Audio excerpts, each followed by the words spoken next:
Hallelujah, Hallelujah, Hallelujah, Hallelujah.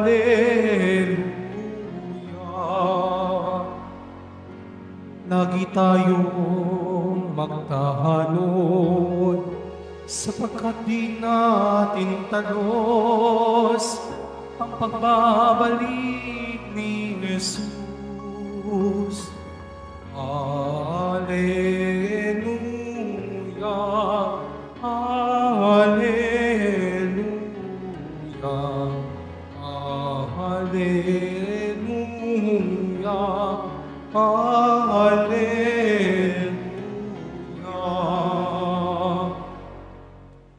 Sumainyo ang Panginoon. At sumayo din. Ang mabuting balita ng Panginoon ayon kay San Mateo. Papuri sa iyo, Panginoon.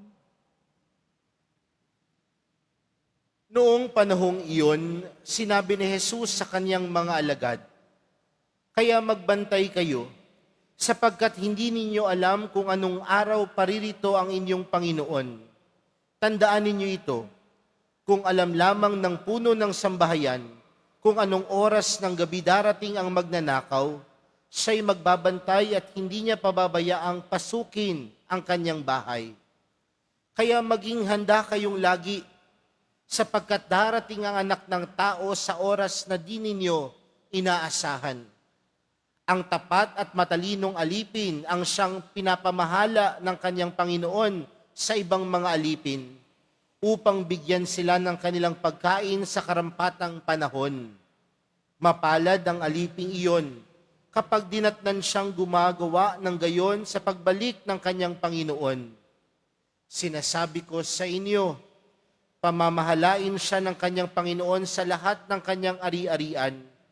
Ngunit kung masama ang aliping iyon, sasabihin niya sa sarili, matatagalan pa bago magbalik ang aking Panginoon, at sisimulang bugbugin ang kanyang mga kapwa-alipin at makipagkainan at makipag-inuman sa mga lasenggo. Babalik ang Panginoon ng aliping iyon sa araw na hindi niya inaasahan at sa oras na hindi niya alam. Buong higpit na parurusahan siya ng Panginoon at isasama sa mga mapagpaimbabaw. Dooy tatangis siya at mangangalit ang kanyang ngipin. Mga kapatid, ang mabuting balita ng Panginoon. Pinupuri ka namin, Panginoong Hesu Kristo. Magsiupo ang lahat. Magandang hapon po sa inyong lahat. Pwede bang batiin nyo din ang katabi ninyo ng magandang hapon?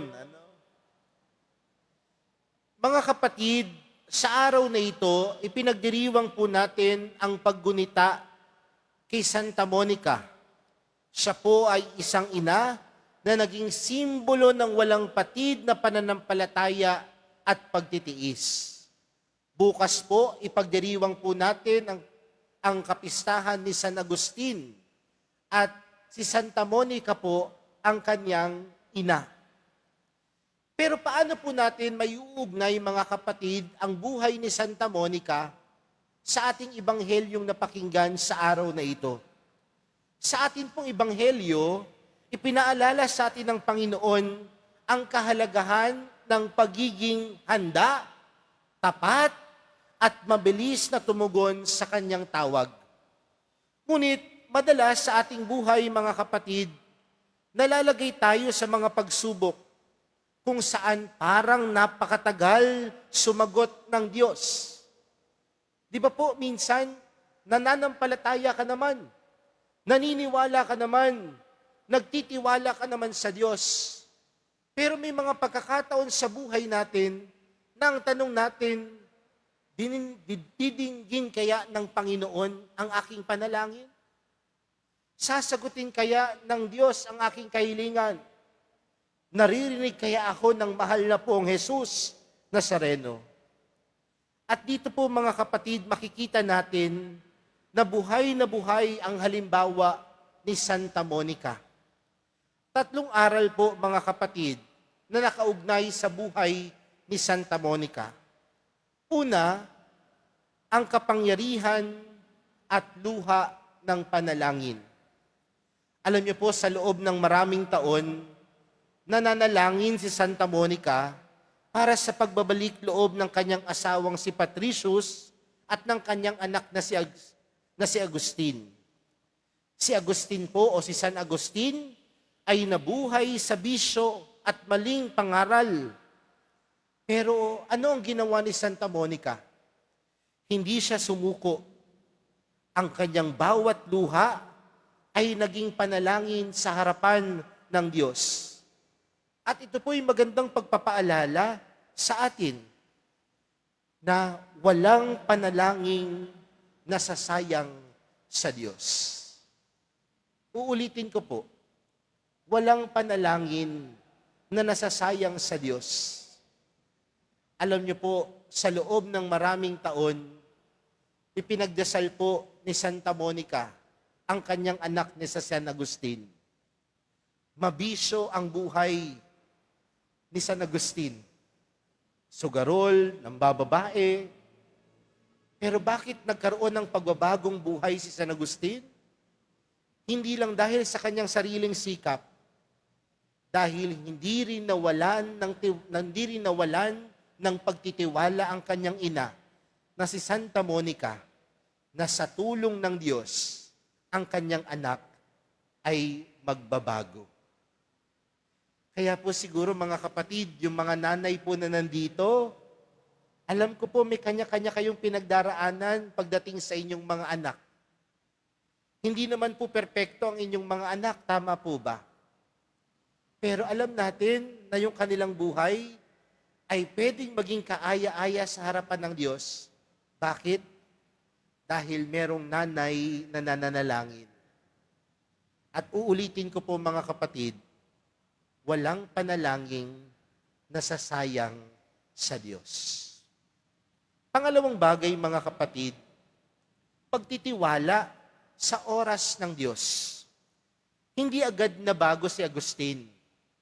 Umabot ng higit 20 taon bago siya tuluyang nagbalik loob at nabigyan o nabinyagan. Pero ipinapakita nito na ang conversion o pagbabago ng puso ay hindi madalian. Ito po ay isang proseso. Kaya kung ito po ay isang proseso, ano pong pagpapaalala nito sa atin?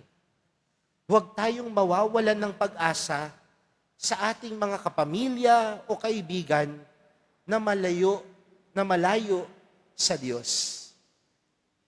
Kung walang nasasayang na panalangin pagdating sa Diyos, mga kapatid, pagpapaalala din po ito sa atin na tayo dapat magtiwala sa oras ng Diyos.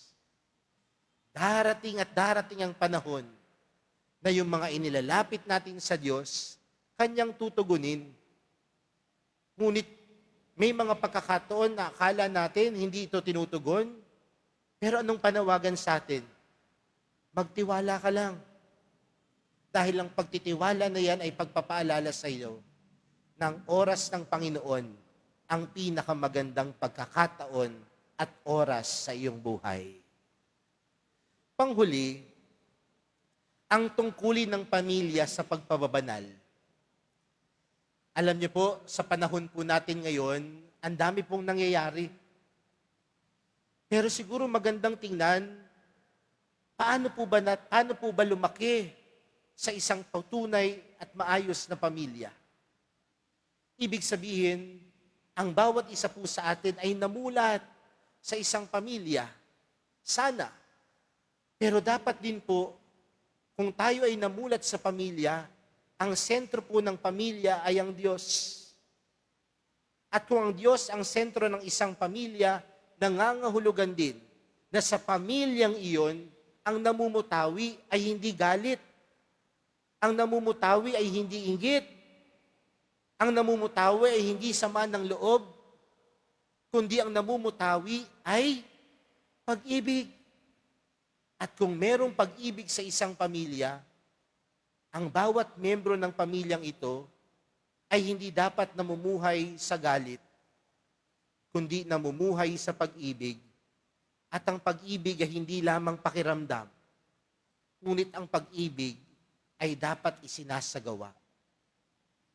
Kaya sa pamilya natin, hindi man ito perpekto, may pagkukulang man ito, may kahinaan man ito, pero kagaya ni San Agustin, na sa tulong ng kanyang ina na si Santa Monica, namuhay siya ng puno ng pag-ibig dahil ang kanyang pamilya, sentro ang Diyos na tunay na marunong magmahal.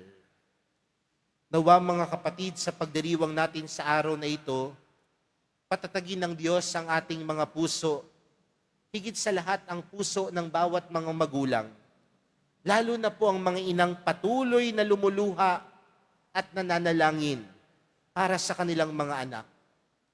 At tulad ni Santa Monica, magpatuloy tayo sa pagdarasal ng may pag-asa, pagtitiwala, at pananampalataya sa Diyos. Santa Monica, ipanalangin mo kami.